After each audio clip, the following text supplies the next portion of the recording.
अरे उठाए राजा बबुआ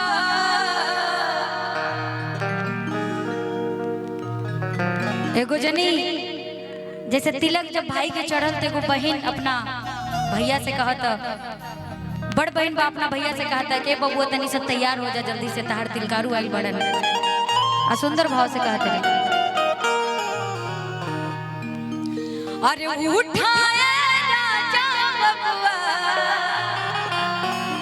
अरे हो जा तैयार हो, अदुअरा तिलक हरूले दुअरा तिलक हरूले चुमे लीलार हो, दुअरा तिलक हरूले। सिद्धांत भैया को मैं बोलना चाहूंगी, आइए। अरे उठाए राजा बबुआ उठाए राजा बबुआ हो जा तैयार हो, दुअरा तिलक हरूले दुअरा तिलक हरूले चुमे लीलार हो, दुअरा तिलक हरूले चुमे लीलार हो, दुअरा तिलक हरूले।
शादी भइला के बाद जितना भी कहानी होला उनमें ब्रेक लग जाला, काहे से कि शादी के पहले जितना जेके रास लीला करे के होला, प्रेम लीला करे के होला, वो शादी के पहले तक। लेकिन समझावत तरीका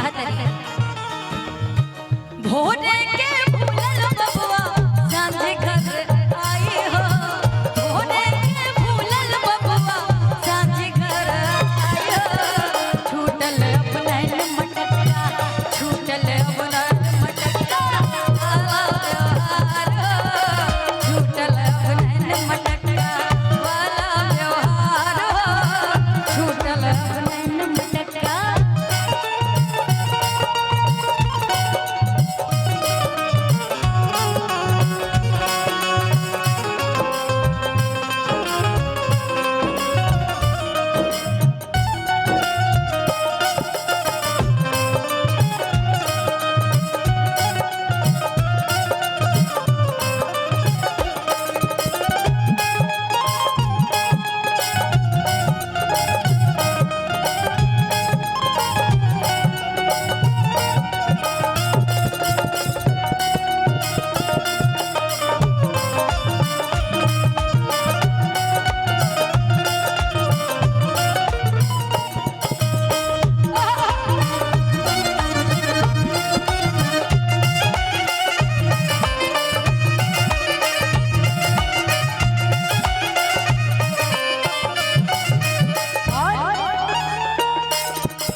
लाइन बड़ी ही सुंदर का।